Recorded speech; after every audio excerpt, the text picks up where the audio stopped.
사회생활을 하다 보면 사기를 쳐서 다른 사람에게 피해를 주는 사기꾼들을 보게 되는데요. 그런데 사기를 친 것도 아닌데 사기꾼처럼 보이는 사람들이 있습니다. 제 지인들은 그럴 때 약간 사짜 냄새가 난다 라고 표현을 하는데요. 정작 본인은 자신이 그렇게 보인다는 사실을 모르는 경우가 많습니다. 나도 모르는 가운데 내가 그렇게 보였을 수도 있기 때문에 어떻게 하면 사기꾼처럼 보이게 되는지, 어떻게 해야 사기꾼처럼 안 보이게 되는지를 말씀드려 볼까 합니다. 사기꾼이 의도를 가지고 상대방을 현혹해 자신의 이해관계를 관철시키려 할 때는 필수적으로 특정 분야의 지식을 활용합니다. 그 지식의 수준이란 것이 속이려는 상대방의 수준보다는 높지만 그렇게 높은 수준이 아닌 경우가 대부분입니다. 그러다 보니 한두 단계 깊게 내려가면 구체성이 떨어질 수밖에 없습니다. 그래서 그 분야의 전문가가 아니어도 구체성의 정도만 파악하면 그 사람이 사기꾼인지 아닌지 대충 감을 잡을 수 있습니다.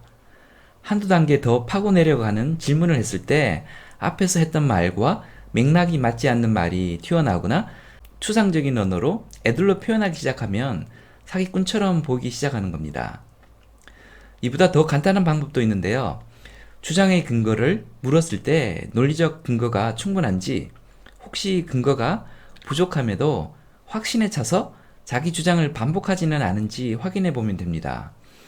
그 분야의 전문가가 아니어도 주장의 근거가 합당한지 아닌지 정도는 식별할 수 있습니다. 사기칠 의도가 없음에도 말할 때 자기 주장의 정당성을 잘 인식하지 못하면서 말하는 사람들도 있는데요. 그런 사람은 약간 비논리적인 사람으로 평가절하당하거나 아니면 사기꾼 취급을 받을 수 있습니다. 사회생활을 오래 한 사람들은 상대방의 신분이나 살아온 배경, 전문 분야를 바탕으로 이 사람의 말을 어디까지 받아들일 것인지, 어디서부터 의심하기 시작할 것인지 판단하는 잣대들을 가지고 있는데요. 내가 잘 알고 있는 분야인데 상대방이 틀린 내용을 참인 것처럼 주장하거나 근거가 부족함에도 어떤 의도를 가지고 밀어붙인다는 느낌을 받으면 순식간에 그 사람을 의심하게 됩니다. 그 상황이 되었을 때 그게 맞니 틀리니 논박으로 해결하는 사람들도 있지만 산전수전 다 겪은 사람들은 그 상황에서 굳이 반박을 하지 않고 적당한 맞장구로 넘어가 버리기도 합니다. 굳이 반박하면서 상대방에게 시간 낭비할 필요가 없다고 생각하기 때문입니다. 그러면 그 사람은 나중에 다시 볼 일이 없게 되는데요. 정작 본인은 내 말이 잘 먹혔다 착각하고 있을 수도 있습니다. 결론적으로 사기꾼처럼 안 보이는 법은 명확한데요.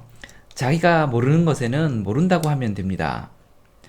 그러면 사기꾼처럼 보일 일은 없습니다. 상대방이 반박하는데 다시 반박할 논리가 명확치 않으면 인정하는 것이 좋습니다. 아, 그러네요. 거기까지는 생각 못했는데 그럴 수도 있겠네요. 라고 인정해버리면 됩니다. 괜히 잘 모르면서 아는 것처럼 근거가 부실한데 확실한 것처럼 밀어붙이면 사기꾼이 아닌데도 사기꾼 취급을 당할 수가 있습니다.